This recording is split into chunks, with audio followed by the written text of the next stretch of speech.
You guys hear that? Boo! A boo! A boo! Because I sure do. It's 2022, guys. It's 2022, and still, every retail arbitrage dropshipping guy on the planet cannot, for the love of God, transition to wholesale and private label. Okay, one or the other, the combination of the two. Okay, and obviously, it's like on the surface, we all know that the margins, or whatever excuse that you want to call it, is just, it's not like right in front of your face. You can't just like be like, oh, here, the margin and buy and sell. And it's like, it's not that easy, guys. It actually takes work. But one of the things I really want to talk about is anybody that did resale arbitrage.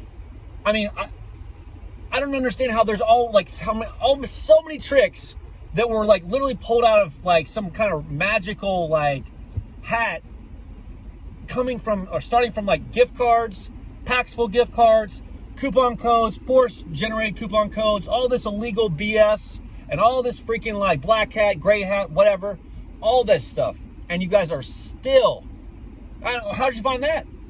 Where'd you get that from? You're like, who? I don't understand how people can come up with all this clever ass BS when it comes to retail. Okay? But then when we try to like be like, oh, I gotta do things legit now, I can't use my brain.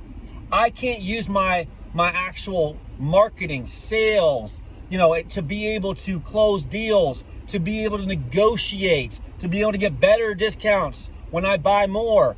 You got to be able to negotiate, because as I even said when you did retail arbitrage, you don't find the margins, you create the margins. Okay, that is the most important thing. You have to remember it with anything. You create the margins. How do you make money? Like, people just act like you just pick up money off the fucking street, and it's like, dude, that's not how it works, guys.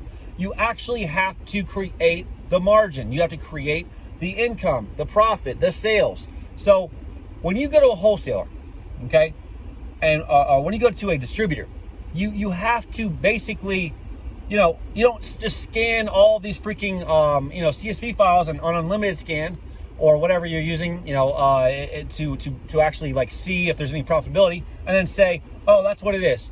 There's no profit. I'm done. You actually have to like look at what the items are potentially good, could be good, if you had a margin that was, obviously what you need it to be, and then try to negotiate to hit that margin. And believe it or not, when you go to a negotiate and ask questions like, hey, if I do a certain amount of sales, will you give me a 5% discount? Feel them out. Feel out your distributor and say, if I can do like 20,000 a month in sales or 50,000 a month, can you work with me and give me like 10% off? Can you give me 15% off? What are the thresholds? How can I get tier 1? I want the best pricing you have. Do you even have a best pricing? If you don't, I'm out. Done. Okay? Start to also like, it's like people play poker, you bluff, at least have like, be like I could do $100,000 right now, and at least find out like if they're even gonna budge to make it worth your time to start actually building a relationship with. Because if they're not even gonna do that, then it's just like toodles.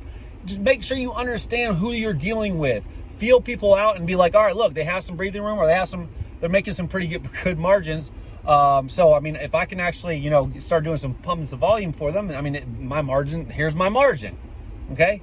So, I mean, people filter out the items because they don't on the surface even see the margin, but it's like those items that might only have like a 5% margin, could get a 20% margin if you freaking negotiate.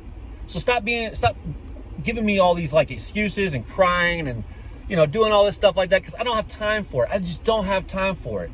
It ultimately is just like you created all these answers and all these different things with retail arbitrage, and now it comes to wholesale, where it's the same thing, but you're legit, and now there's like real things that, it's the right way of doing business, but you can't do it.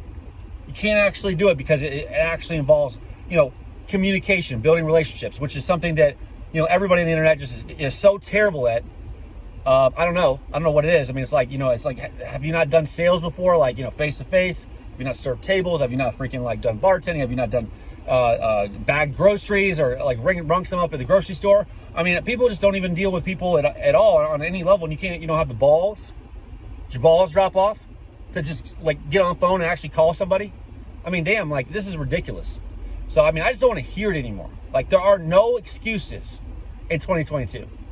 So I mean, it is what it is. You want to say it's like, you know, if it's not broke, don't fix it. I mean, like, but at the same time, I mean, the retail arbitrage is always going to be a thorn in your heel.